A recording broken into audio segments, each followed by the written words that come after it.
Hello, good morning बेटा। कैसे हो आप सब? उम्मीद है अच्छे होंगे। और आज हम टॉपिक स्टार्ट कर रहे हैं 11th केमिस्ट्री में, that is exceptional configurations. Okay, so last video में मैंने आपको atomic number 1 to 20 from hydrogen to calcium हमने इलेक्ट्रॉनिक कॉन्फ़िगरेशन डिस्कस की थी, नोबल गैस को कॉमन लेके भी, और फिर जो स्टार्टिंग फ्रॉम 1s से भी हमने कॉन्फ़िगरेशन जो है वो की थी। ठीक है, और मैंने आपसे कहा था कि एटॉमिक नंबर 20 तक तो सब कुछ रेगुलर है। हर configuration Pauli exclusion principle, Hund's rule of maximum multiplicity and Aufbau principle को फॉलो करते हुए ही थी। कुछ भी अलग से नहीं आया था उसमें, ऐसा कुछ नहीं था किसी भी एलिमेंट में कि कोई रूल वायलेट हो रहा। ठीक है, बट जैसे जैसे आप हाइयर एलिमेंट्स की इलेक्ट्रॉनिक कॉन्फ़िगरेशन लिखेंगे जिनमें एटॉमिक नंबर बड़ा है, नंबर ऑफ इलेक्ट्रॉन ज्यादा है, तो कई बार कुछ ऐसा देखने को मिलता है कि जो अफबा प्रिंसिपल है वो वायलेट हो जाता है कि कम एनर्जी लेवल के मुकाबले इलेक्ट्रॉन कई बार जो हाइयर एनर्जी लेवल है उसमें चला जाता है। ठीक है, और उससे जो कॉन्फ़िगरेशंस हैं वो थोड़े एक्सेप्शनल हो जाती हैं। ठीक है, और यही इंपॉर्टेंट होती हैं। आपसे रेगुलर कॉन्फ़िगरेशन भले ही कोई ना पूछे, बट एक्सेप्शनल जरूर पूछेंगे कि आपको लगेगा कि इसकी तो ऐसी होनी चाहिए, बट वो कुछ अलग होगी जिसके कुछ रीजन होंगे। तो अभी हम स्टार्ट कर रहे हैं द एक्सेप्शनल कॉन्फ़िगरेशन, पर उससे पहले हम स्कैंडियम से लेके जिंक तक की कॉन्फ़िगरेशन डिस्कस करेंगे। ओके, +1 में आपको कम से कम नहीं तो एलिमेंट 30 तक, एटॉमिक नंबर 30 तक तो कॉन्फ़िगरेशन आनी ही आनी चाहिए। बाकी बचे हुए एलिमेंट्स की कॉन्फ़िगरेशन आप 12th क्लास में सारी सीख जाओगे। ओके, तो 20 तक हो चुका है, 21 से स्टार्ट करते हैं। सो एटॉमिक नंबर, और यहाँ पे सिंबल है आपका। जो एटॉमिक नंबर होगा बेटा उतने इलेक्ट्रॉन होंगे। सो 21, 22, 23, 24, 25, 26 एंड 27। तो it is scandium, titanium, vanadium, chromium, manganese, iron and cobalt. ठीक है, तो पहले इनकी लिख लेते हैं। अब देखो बेटा, एटॉमिक नंबर 21 है तो एक कॉन्फ़िगरेशन तो आप ये लिख सकते हो कि इससे छोटी जो नोबल गैस है आर्गन, उसको हम कॉमन लेके और बाहर की कॉन्फ़िगरेशन लिख दें आर्गन के बाद वाली, या आप 1s से भी स्टार्ट कर सकते हो। तो एक बार हम 1s से स्टार्ट कर लेते हैं। So it is 1s2, 2s2, 2p6, 3s2, 3p6, 4s2, 3d1। Let me check, क्या 21 इलेक्ट्रॉन हमने भर दिए हैं? तो देखो बेटा, 2 2 4 और 6 10, 12 18 20 और 1 21। ठीक है, तो यह आपकी कॉन्फ़िगरेशन है। यहां तक की जो कॉन्फ़िगरेशन है वो 18 एटॉमिक नंबर है। ठीक है, तो मैं इसको क्या लिख सकती हूँ, आर्गन, और आर्गन के बाद क्या, इट इज 4s2 3d1। 18 19 20 और 21। क्लियर है आपको? ठीक है, अब देखो, क्योंकि आपको ऐसी कॉन्फ़िगरेशन तो मैंने लिखनी बता दी, तो अब मैं कॉमन लेके चलूंगी आर्गन को। अब अगली कॉन्फ़िगरेशन क्या है, टाइटेनियम की, argon 4s2 3d2।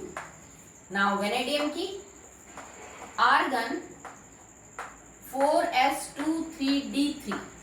Now chromium की कॉन्फ़िगरेशन 4s2 3d4। इसके आगे मैं स्टार लगा रही हूं क्योंकि ये एक्सपेक्टेड है, होती ये नहीं है, जिसको आगे समझाएंगे। Manganese, argon 4s2 3d5। Iron, argon 4s2 3d6। Cobalt, argon 4s2 and 3d7। ठीक है, सिंपल है क्योंकि डी के अंदर बेटा मिनिमम तो इलेक्ट्रॉन हो सकता है आपका 1 और मैक्सिमम हो सकते हैं 10। तो हम धीरे करके एक एक करके एक एक इलेक्ट्रॉन डी में बढ़ा रहे हैं और कुछ नहीं। ठीक है, दिस इज d1। इसको हम कैसे लिखेंगे, डी के 5 ऑर्बिटल है। ठीक है, इसमें एक है d1, डी के 5 ऑर्बिटल है, इसमें 2 है, 1 और 2। इसमें डी के 3 है, 1 2 3। इसमें, इसको चलो बाद में समझाते हैं, इसमें 5 है, 1 2 3 4 5। इसमें 6 है, तो 6 में क्या हो जाएगी, पेयरिंग स्टार्ट हो जाएगी। पहले हमने सिंगल सिंगल भरे, फिर पेयरिंग। 7 में क्या हो जाएगा, एक और इलेक्ट्रॉन पेयर हो जाएगा। ठीक है, बाकी तो सब भरा हुआ है तो आपको दिखाने की जरूरत नहीं है। जो डी ऑर्बिटल है प्रोग्रेसिवली उसमें 1 by 1 इलेक्ट्रॉन जो है वो ऐड होता जाएगा। ये सब नॉर्मल है, यहां से यहां तक और यहां से यहां तक, इसमें कोई दिक्कत वाली बात नहीं। ठीक है, अब बचे हुए 3 एलिमेंट्स की और लिख लेते हैं बेटा, तो इसको मैं रहने देती हूँ। क्रोमियम की,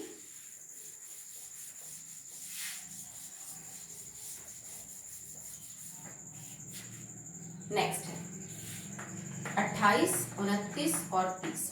तो 28 आपका किसका है? Nickel, copper and zinc. तो निकिल की क्या हो जाएगी? Argon 4s2 3d8। कॉपर की है आर्गन 4s2 3d9 और जिंक की है आर्गन 4s2 3d10। ठीक है, आई होप आपको क्लियर है। अब 8 इलेक्ट्रॉन कैसे भरे जाएंगे? पहले 5 इलेक्ट्रॉन में आप सिंगल सिंगल भरिए, 6, 7, 8, 9 इसकी एक्सेप्शनल है, इसको बाद में डिस्कस करेंगे। और 10 इलेक्ट्रॉन तो मैक्सिमम है डी में, मतलब हर जगह 2-2 इलेक्ट्रॉन। ठीक है, तो 21 एटॉमिक नंबर से और 30 एटॉमिक नंबर तक 8 जो आपके पास एलिमेंट्स हैं, 21, 22, 23, 25, 26, 27, 28 और 30, इनकी रेगुलर कॉन्फ़िगरेशन है, जैसा हमने उम्मीद किया अफबो, पॉली और हुम्स रूल सबको फॉलो करते हुए। पर इनमें 2 एलिमेंट हैं, क्रोमियम एंड कॉपर। जो एक्सपेक्टेड कॉन्फ़िगरेशन तो ये थी, it should be 4s2 3d4, it should be 4s2 3d9 outer electronic configuration, पर इनकी ये नहीं होती है, इनकी कॉन्फ़िगरेशन एक्सेप्शनल है। तो पहले हम लिख लेते हैं कि एग्जैक्ट कॉन्फ़िगरेशन है क्या, फिर पूछेंगे कि कारण क्या है जिस वजह से ये हुई। अगर आपके रूल वॉयलेट हो रहे हैं, भाई अफबो प्रिंसिपल, हुम्स रूल, ये कुछ भी अगर वॉयलेट हो रहा है तो जरूर कोई ना कोई स्ट्रॉन्ग रीजन होना चाहिए, तब आप रूल्स को वॉयलेट करते हो। ऐसे थोड़ी ना है कि जिस एलिमेंट के जो मन में आया वो वैसे अपनी कॉन्फ़िगरेशन को लिख सकता है। ठीक है, तो इसके कारण पढ़ेंगे, पहले हम कॉन्फ़िगरेशन लिख लेते हैं। तो कॉपर, चलो पहले क्रोमियम की लिखते हैं। क्रोमियम की होती है बेटा 1s2 2s2 2p6 3s2 3p6 4s1 और 3d5, this is exception. Okay, next copper की होती है 1s2 2s2 2p6 3s2 3p6 4s1 3d10, now this is exception. Okay, आप चाहो तो इन कॉन्फ़िगरेशंस को आर्गन कॉमन लेके भी लिख सकते हो, it is argon 4s1 3d5 and it is argon 4s1 3d10। Okay, अब होना ये चाहिए था कि यहाँ s2 और d4 होते, यहाँ s2 और d9 होते, पर नहीं है। क्यों नहीं है? तो इसका कारण है बेटा, 2 कारण होते हैं। 30 एटॉमिक नंबर तक तो सिर्फ 2 एलिमेंट है, क्रोमियम और कॉपर, जिनकी एक्सेप्शनल है। पर जैसे जैसे एटॉमिक नंबर बढ़ता जाएगा, ये जो एक्सेप्शनल कॉन्फ़िगरेशन है इनका नंबर बढ़ता जाएगा। अगर आप 30 से 50 के बीच में करें तो आपको ज्यादा एलिमेंट्स मिलेंगे जिनकी कॉन्फ़िगरेशन अलग है। तो हमेशा एक्सेप्शनल कॉन्फ़िगरेशन होने के 2 कारण होते हैं। ठीक है, नंबर 1 रीजन क्या होता है? सिमेट्री। ठीक है, सिमेट्री जो है वो हमेशा स्टेबिलिटी लाती है। किसी भी चीज में अगर समान रूपता है, सिमेट्री है कहीं भी, तो उससे हमेशा एटम में, मॉलिक्यूल, कंपाउंड में स्टेबिलिटी आती है। और हर एलिमेंट, मॉलिक्यूल, कंपाउंड चाहता है कि बेटा उसको स्टेबिलिटी मिले। ठीक है, तो स्टेबिलिटी का क्या रीजन है कि अगर आपके एलिमेंट की कॉन्फ़िगरेशन हाफ फील्ड है, एग्जैक्टली हाफ फील्ड, या वो एग्जैक्टली फुल्ली फील्ड है, तो वो बैक ज्यादा सिमेट्रिकल होती है। और अगर ज्यादा सिमेट्रिकल है तो स्टेबल ज्यादा होता है वो एटम। ठीक है, सिमेट्रिकल ज्यादा होने से क्या मतलब है? देखो बेटा, यहाँ पे जो मैं सिर्फ आउटर की बात करूंगी क्योंकि पीछे तो नॉर्मल कॉन्फ़िगरेशन है। कॉपर के केस में और क्रोमियम के केस में इट इज 4s2 3d4। मैं इसको भर के देखती हूँ ऑर्बिटल में, 2 तो यहाँ आ गए और 4 यहाँ, 1 2 3 4, जबकि होना ये चाहिए था, होता क्या है कि s के अंदर तो 1 है और इसमें चला गया 1 2 3 4 5। यहाँ अफबो रूल वायलेट हुआ है। क्यों हुआ है? क्योंकि वो यूं, या फिर यूं समझ लो आप कि जब तक लोअर एनर्जी शेल भरी नहीं गई तब तक हायर में इलेक्ट्रॉन कैसे चला गया। यहाँ तुम्हारा एक इलेक्ट्रॉन 4s से उठ के 3d में गया है। अगर आप इसको n+l रूल से सॉल्व करें तो 4s के लिए n+l है 4 और 3d के लिए 5, मतलब 3d की एनर्जी ज्यादा और 4s की कम। तो फिर आपका इलेक्ट्रॉन 4s से उठ के इसमें कैसे चला गया? लोअर एनर्जी वाले से हायर एनर्जी वाले में क्यों गया? इससे तो स्टेबिलिटी कम होनी चाहिए, क्योंकि एनर्जी बढ़ने का मतलब है स्टेबिलिटी घटना। पर बेटा इस कॉन्फ़िगरेशन को एक्वायर करने के बाद इसकी स्टेबिलिटी बढ़ेगी घटेगी नहीं। क्यों? इस कॉन्फ़िगरेशन से, अगर आप इस कॉन्फ़िगरेशन को देखो तो ये सिमेट्रिकल है, ठीक है। इसमें 2 हो सकते थे, 1 है, इसमें 10 हो सकते थे, 5 है। मतलब ये कॉन्फ़िगरेशन एग्जैक्टली हाफ फील्ड है। एक ऑर्बिटल में जितने इलेक्ट्रॉन हो सकते हैं यहाँ पे जस्ट उसके आधे हैं, और ये एक सिमेट्रिकल स्ट्रक्चर हुआ, ठीक है भाई, सिमेट्री है ना इसके अंदर। तो सिमेट्रिकल कॉन्फ़िगरेशन हमेशा ज्यादा स्टेबल है। तो क्रोमियम ने अपनी कॉन्फ़िगरेशन क्यों चेंज कर ली? 4s2 3d5 से वो 4s1 3d5 क्यों हुआ? क्योंकि इस एक इलेक्ट्रॉन को आगे भेज के इसने डी को भी एग्जैक्टली आधा भर लिया और एस को भी आधा भर लिया। इससे इसको सिमेट्री मिली और सिमेट्री से इसकी स्टेबिलिटी बढ़ी। मतलब एस यहां से यहां इलेक्ट्रॉन ले जाने में इसने कम एनर्जी शेल से ज्यादा एनर्जी वाले शेल में जंप किया, एनर्जी बढ़ी, पर इससे ज्यादा एनर्जी घट गई जब उसने सिमेट्रिकल कॉन्फ़िगरेशन को अचीव किया। ओके, कॉपर का केस देखिए। कॉपर की कॉन्फ़िगरेशन है लास्ट वाली 4s2 3d9, हमें लगता है ऐसी होनी चाहिए थी, पर ये है 4s1 3d10। इसका भी रीजन सेम है कि पहले s में तो 2 थे और d में कितने थे? 1 2 3 4 5 6 7 8 9। यहाँ पे भी s का एक इलेक्ट्रॉन यहाँ से उठ के यहाँ जा रहा है। क्यों आ रहा है? क्योंकि बेटा ऐसा करने से मैंने d को पूरा भर दिया। पूरे भरे हुए ऑर्बिटल और एग्जैक्टली आधे भरे हुए ऑर्बिटल बहुत स्टेबल होते हैं। यहाँ केस था एग्जैक्टली हाफ फील्ड का, यहाँ केस आ गया एग्जैक्टली फुल्ली फील्ड का, ठीक है। मैंने डी ऑर्बिटल को कंप्लीटली भर दिया और जिस वजह से ये बहुत स्टेबल हो गया। माना कि इलेक्ट्रॉन मैंने वही 4s से 3d में शिफ्ट किया है, एक कम एनर्जी शेल से ज्यादा एनर्जी शेल के अंदर शिफ्ट किया है, तो मतलब इलेक्ट्रॉन हाइयर एनर्जी में गया, स्टेबिलिटी घटेगी उसकी, पर इससे ज्यादा स्टेबल हो जाएगा जब तुम्हारा डी कंप्लीटली जो है वो फील्ड हो जाएगा। ओके, तो कभी भी अगर कोई एलिमेंट एक्सेप्शनल बिहेवियर शो कर रहा है कॉन्फ़िगरेशन में, तो उसका एक रीजन ये हो सकता है कि वैसा करने से उस एलिमेंट की कॉन्फ़िगरेशन या तो एग्जैक्टली हाफ फील्ड या एग्जैक्टली फुल्ली फील्ड हो रही है। एग्जैक्टली हाफ फील्ड का मतलब s में 2 हो सकते हैं, s में 1 है, p में 3 हो सकते हैं, p में 6 हो सकते हैं, p में 3 है, d में 10 हो सकते हैं, d में 5 है, और f के अंदर 14 हो सकते हैं, f में 7 है। ये हो गया एग्जैक्टली हाफ फील्ड, ठीक है। फुल्ली फील्ड f में 14 हो सकते हैं, f में 14 ही है, d में 10 हो सकते हैं, d पूरा भरा हुआ है, 10 इलेक्ट्रॉन है, p के अंदर 6 हो सकते हैं, p पूरा भरा हुआ है, और s के अंदर 2 हो सकते हैं, आपका s कंप्लीटली क्या है बेटा? फील्ड है, ठीक है। So this is the one reason behind this. Second reason कि इसके अलावा एक और चीज है जो इस बात को फेवर करती है कॉपर और क्रोमियम की एक्सेप्शनल कॉन्फ़िगरेशन, और जो बाकी एलिमेंट्स हैं पीरियोडिक टेबल में जो ऐसा करते हैं उन सब के लिए ये चीज फॉलो होती है, and that is exchange energy. Second point in this is exchange energy. Exchange energy क्या होती है बेटा? जब तुम्हारा ऑर्बिटल डीजेनरेट हो, डीजेनरेट का मतलब उस ऑर्बिटल के अंदर सेम एनर्जी हो, मतलब उस सब शेल के अंदर हर ऑर्बिटल की एनर्जी सेम, जैसे मैं p बना दूं और p में px, py और pz है, इन तीनों की एनर्जी बराबर है, तो ये तीनों ऑर्बिटल डीजेनरेट है, ठीक है। मैं d बना दूं, d के 5 नाम आपको पता है, अगर इनकी बराबर एनर्जी है तो ये डीजेनरेट है, ठीक है।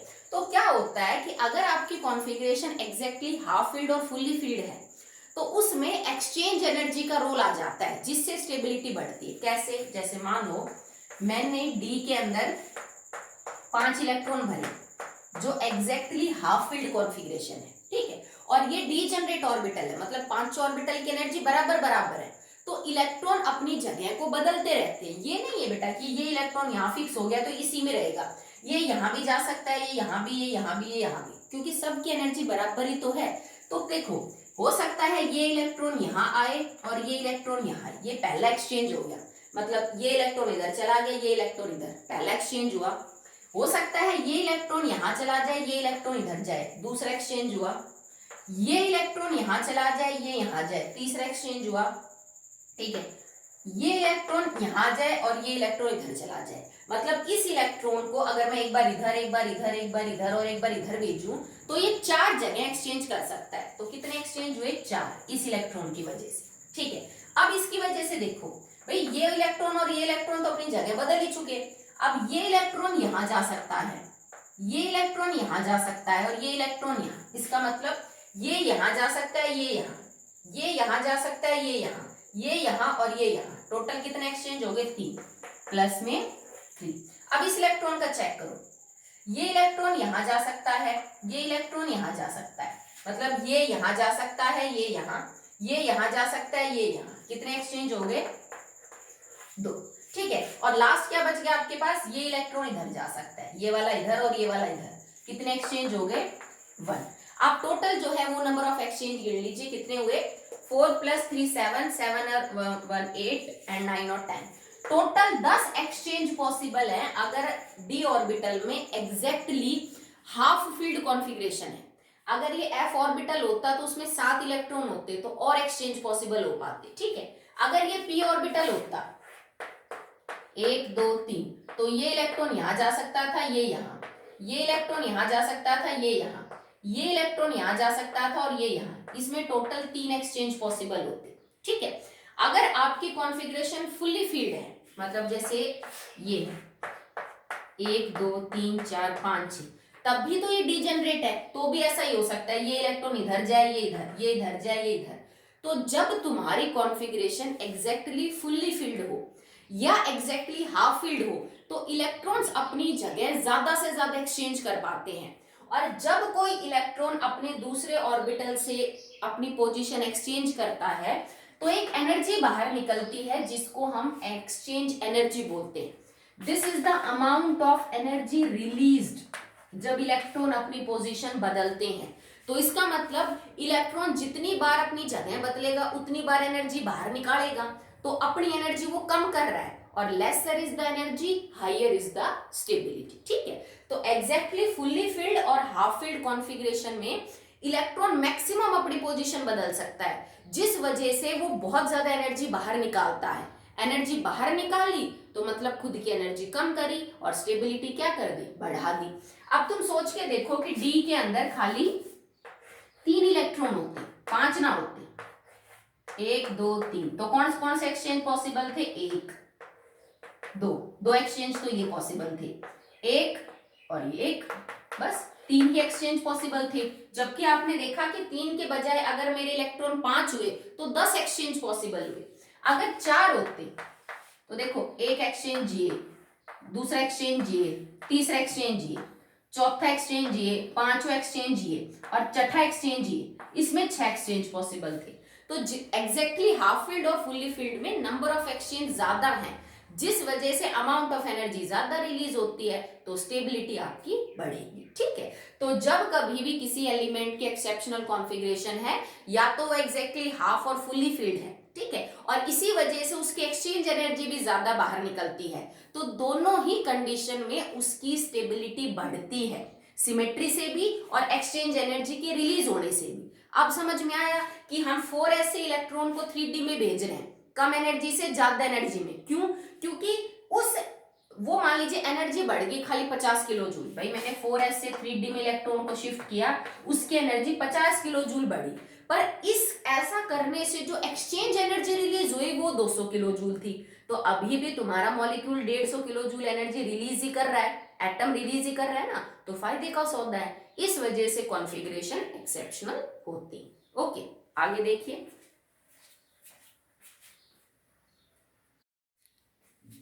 सुनाओ।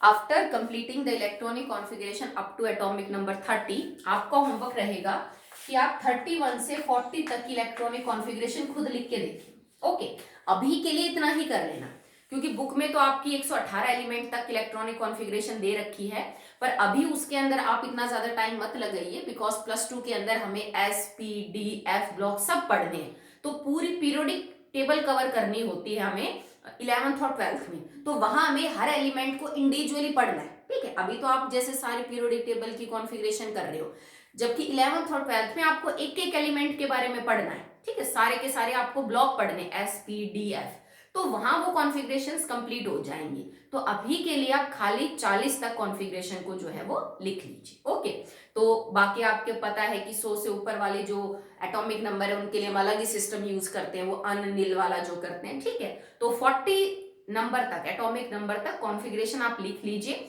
उसमें कोई दिक्कत हो तो मेरे को बताना, बाकी हम आगे करेंगे जब चैप्टर पढ़ेंगे, ठीक है। अब एक्सरसाइज दे रखी है जो कि इलेक्ट्रॉनिक कॉन्फ़िगरेशन के ऊपर ही बेस्ड है, अब हम वो सॉल्व कर लेते हैं, ठीक है। तो पहले करवा रहे solve. First question is find the number of unpaired electrons present in phosphorus, chromium and copper after writing the configuration. कह रहा है कि फास्फोरस, क्रोमियम और कॉपर में कितने पूछ रहा है, अनपेड इलेक्ट्रॉन। अनपेड का मतलब ऐसे इलेक्ट्रॉन्स को पता करो जो एक ऑर्बिटल में एक ही है।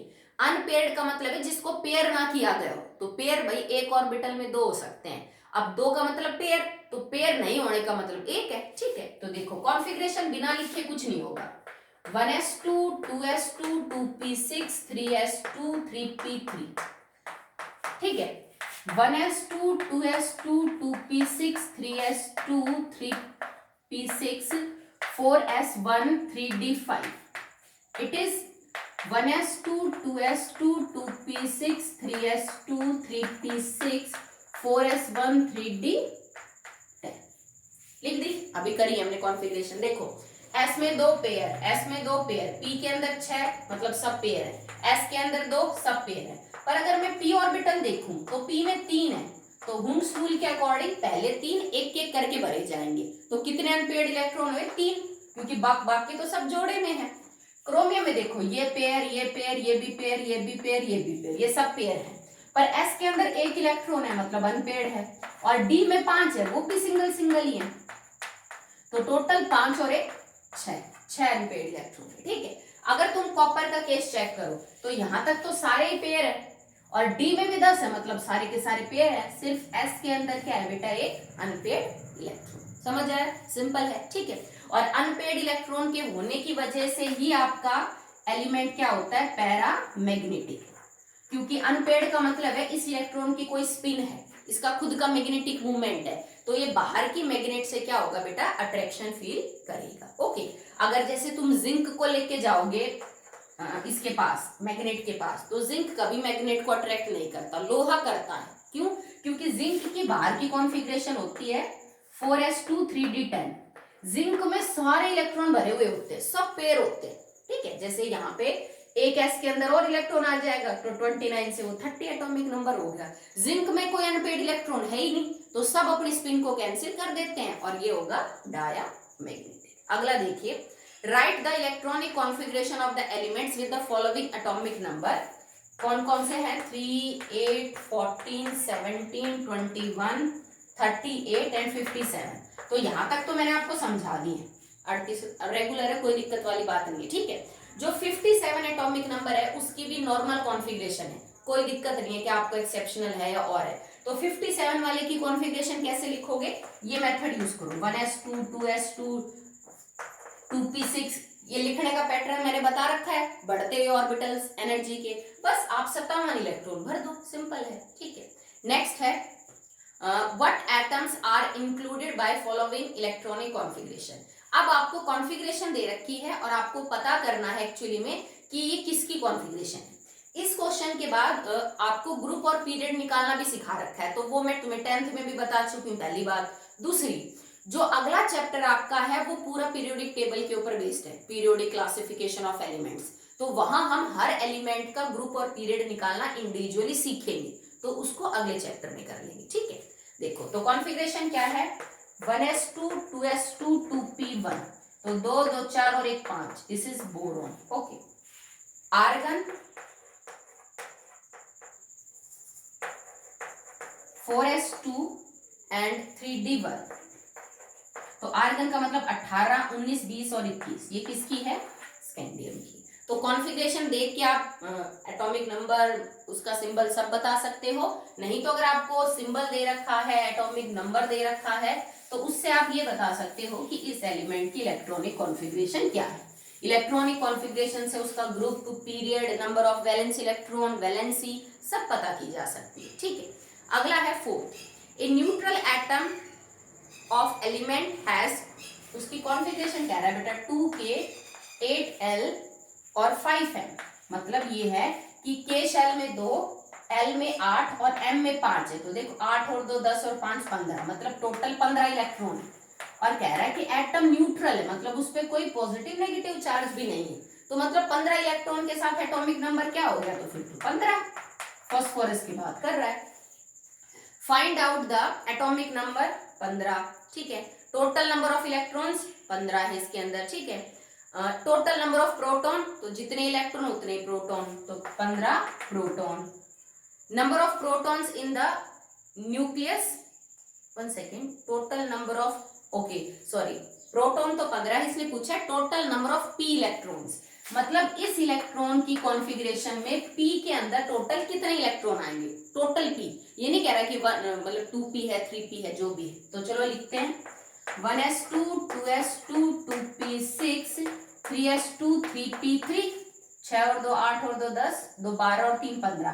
तो p में टोटल कितने इलेक्ट्रॉन आए, 6 और 3 9। Okay, valency of the element, तो फास्फोरस है बेटा, वैलेंसी कितनी होगी, देखो इसके वैलेंस इलेक्ट्रॉन कितने हैं, 3 और 2 5, क्योंकि थर्ड शेल के अंदर तो टोटल 5 है ना, 2 8 5, तो वैलेंसी कितनी हो गई, 8 माइनस में 5, दैट इज 3।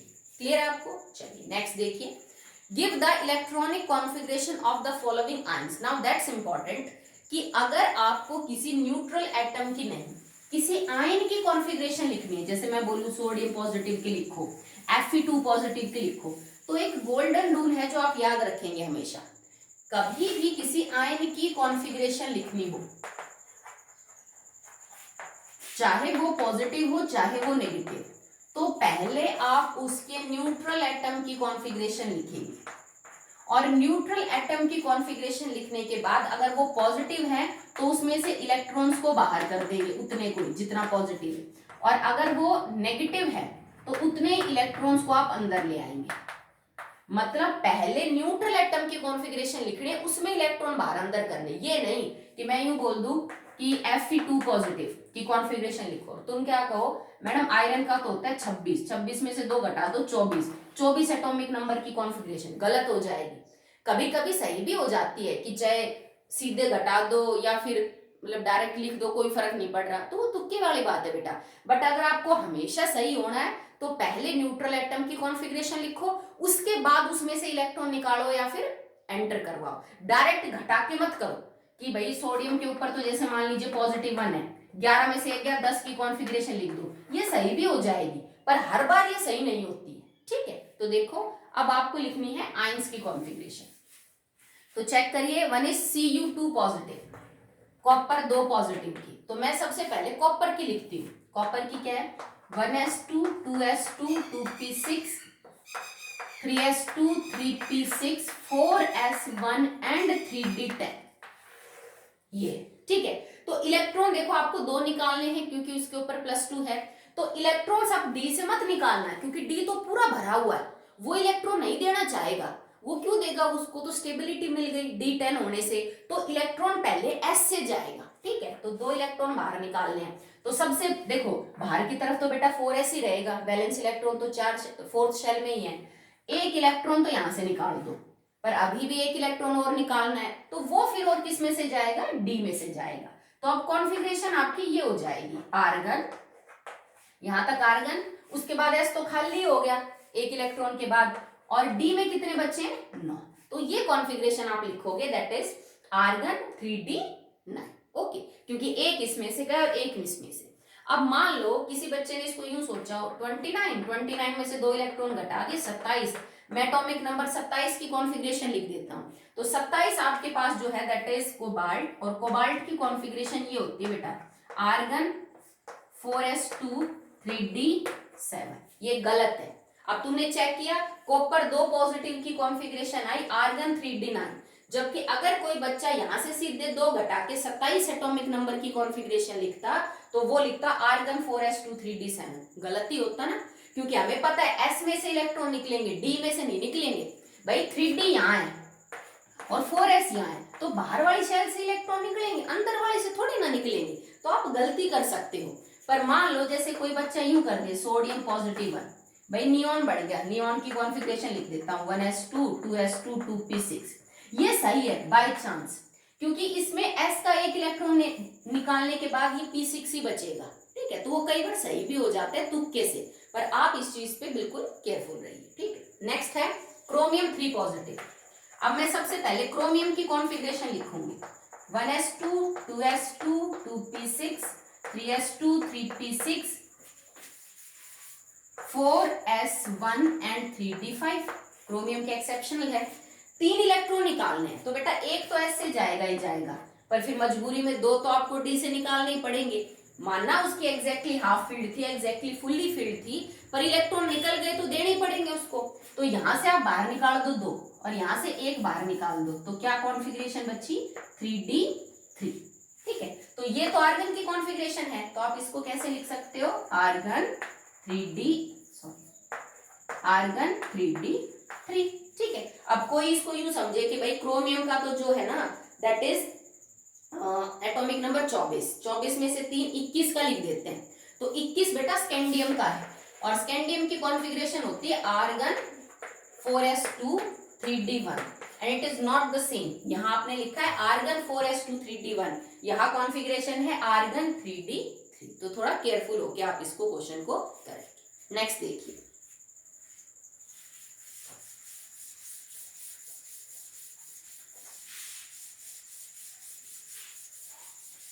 अगला है Fe2 positive and Fe3 positive. तो देखो सबसे पहले हम आयरन की लिख लेते हैं 1s2 2s2 2p6 3s2 3p6 4s2 3d6।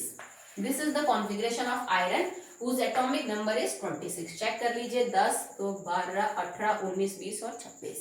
अब आयरन 2 पॉजिटिव का मतलब है आपको 2 इलेक्ट्रॉन निकालने, तो बेटा वो s से जाएंगे। मैंने D बाहर इसलिए रखा है क्योंकि D की एनर्जी ज्यादा है, और S को अंदर इसलिए रखा है 4s को क्योंकि उसकी एनर्जी कम है। पर इसका ये मतलब नहीं है कि S अंदर आ गया और D बाहर चला गया ना बेटा, वो तो एनर्जी ज्यादा हो गई बस 3D की। बाहर की तरफ तो अभी भी 4s ही है, तो इलेक्ट्रॉन तो बाहर की तरफ से निकालोगे, यूं थोड़ा ना कि अंदर से इलेक्ट्रॉन को खींच के ले जाओगे। तो 2 इलेक्ट्रॉन का मतलब S से इलेक्ट्रॉन जाएंगे, तो बचा क्या, यहां तक तो आर्गन है, argon 3d6, simple. Iron 3 positive की, भाई 2 इलेक्ट्रॉन तो तुमने S से दे दिए, अब एक और देना है, तो वो अब D से ही जाएगा और कोई चांस नहीं है, तो क्या बनेगा argon 3d5। Okay, next H negative, मतलब H ने एक इलेक्ट्रॉन ले लिया, तो पहले हाइड्रोजन की थी 1s1, एक इलेक्ट्रॉन ले लिया, now it becomes 1s2। Okay, next S2 negative, मतलब सल्फर ने 2 इलेक्ट्रॉन ले लिए, तो सल्फर की है 1s2 2s2 2p6 3s2 3p4, ठीक है। चेक कर लीजिए 16, ठीक है। अब 2 इलेक्ट्रॉन ले लिए, तो p वाली में बाहर वाली शेल में लेगा ना, तो 4 और 2 कितने हो जाएंगे 6। अब ये आपकी कॉन्फ़िगरेशन होगी सल्फर 2 नेगेटिव। ओके, चलिए आगे देखिए।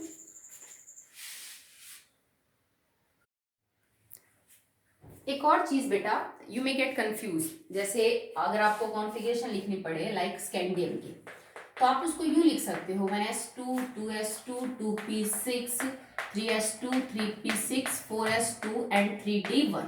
ओके, ये कॉन्फ़िगरेशन सही है, इंक्रीजिंग ऑर्डर ऑफ एनर्जी के हिसाब से ऑर्बिटल में इलेक्ट्रॉन भरे गए। बुक में कई बार इसको यूं लिख दिया जाता है 1s2 2s2 2p6 3s2 3p6 3d1 and 4s2।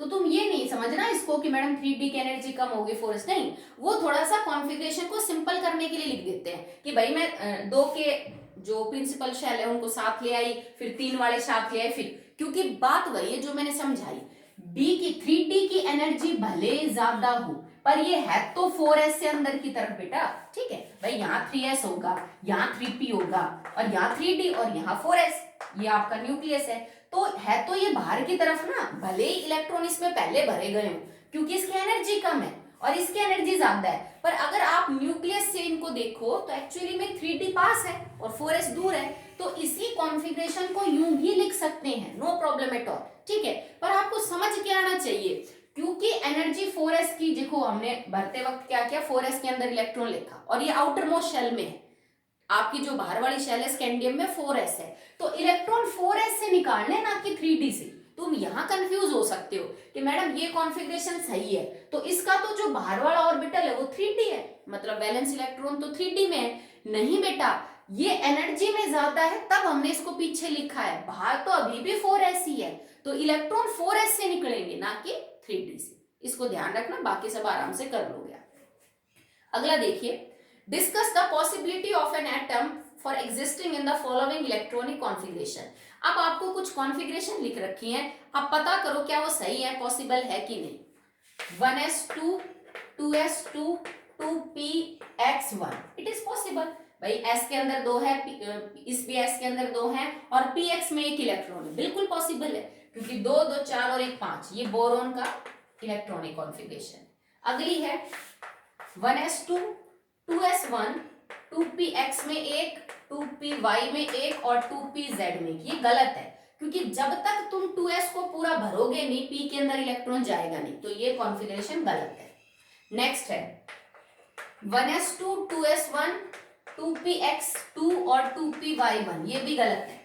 एक तो s को पूरा भरे बिना तुम p में पहुंच गए, ऊपर से z के अंदर तुमने एक भी इलेक्ट्रॉन नहीं रखा और px में तुम 2 ले आए, ये भी गलत है। पहले एक एक इलेक्ट्रॉन x, y और z में आना था, ये कॉन्फ़िगरेशन गलत है। नेक्स्ट 1s2, 2s2 और 3s1, ये भी गलत है, क्योंकि 1s2, 2s2 के बाद 2p आना था, हमने ऑर्बिटल ही गलत लिखा है, तो ये भी गलत है। ठीक है, अगला है कंसिडर द इलेक्ट्रॉनिक कॉन्फ़िगरेशन। ये है 1s2 एंड 2s1, 2 और 1 3 lithium, and 1s2, 3s1, 1s2, 3s1, तो ये तो गलत है बेटा, क्योंकि 1s के बाद 2s आ सकता है, बट 1s के बाद 3s नहीं आएगा। Name the elements corresponding to configuration 1, तो क्या है, lithium. Discuss second correspond to the same element और डिफरेंट। क्या ये जो सेकंड कॉन्फ़िगरेशन है ये उसी एलिमेंट के, बिल्कुल भी नहीं, ये तो गलत है। How can second B obtained from 1, ठीक है, अब आप क्या कह रहे हो कि ये जो कॉन्फ़िगरेशन है, how can second B obtained from 1, पहले से आप इस कॉन्फ़िगरेशन को कैसे कर सकते हो, but actually this is wrong. How can be obtain second from 1, अच्छा ये तब पॉसिबल है, देखो ये कॉन्फ़िगरेशन गलत है अगर आपको ये ना दे रखी हो, पर यहाँ पे कॉन्फ़िगरेशन पता है क्या बेटा, न्यूक्लियस 1s के अंदर 2 इलेक्ट्रॉन, अब ये जो 2s का 1 इलेक्ट्रॉन है ना, ये एनर्जी एब्जॉर्ब करके 3s में चला गया है, तो ये लिथियम एटम की एक्साइटेड स्टेट की कॉन्फ़िगरेशन हो सकती है। याद है ना, हाइड्रोजन एटम स्पेक्ट्रम में इलेक्ट्रॉन ने एनर्जी एब्जॉर्ब कर ली और वो 2s से किस में चला गया, 3s1 में, तो इस कॉन्फ़िगरेशन से ये कब हो सकती है, अगर लिथियम के 2s के इलेक्ट्रॉन ने इतनी एनर्जी एब्जॉर्ब कर ली हो कि वो किस में चला जाए, 3s1 में, तो ये ग्राउंड स्टेट की कॉन्फ़िगरेशन है लिथियम की, and this is the configuration for excited state. आपको क्लियर है? जितने भी सॉल्व थे वो मैंने सारे आपको करवा दिए। अब बात आती है अनसॉल्व की। आपके पास इलेक्ट्रॉनिक कॉन्फ़िगरेशन के ऊपर बेस्ड 15 या 16 जो है वो अनसॉल्व न्यूमेरिकल है। न्यूमेरिकल तो क्या बोलेंगे, 1 या 2 सेकंड का काम है। किसी की कॉन्फ़िगरेशन लिख देंगे, तुमसे वैलेंस इलेक्ट्रॉन पता करवाएंगे, वैलेंसी पता करवाएंगे, किसी का एटॉमिक नंबर दे देंगे, तुमसे उसकी वैलेंसी निकलवाएंगे, कॉन्फ़िगरेशन पता करेंगे, तुम्हें किसी कैटाइन या किसी एनाइन की कॉन्फ़िगरेशन लिखनी पड़ेगी। जैसे मैंने बताया ना, बिल्कुल सारे क्वेश्चन वैसे ही हैं, ठीक है। तो क्योंकि मुझे आज ये टॉपिक थोड़ा खत्म करना था, क्यों इसको एक वीडियो में और लेके जाएं, क्योंकि आसान है, ठीक है। तो जो बचे हुए 15 क्वेश्चन है ना बेटा, वो आपका होमवर्क रहेगा, आप उसको कंप्लीट कर लीजिएगा। फिर मेरी तरफ से जो आपका सेकेंड चैप्टर है दैट इज कंप्लीट, और हम नेक्स्ट वीडियो के अंदर जो थर्ड चैप्टर है वहां से स्टार्ट करेंगे। ओके।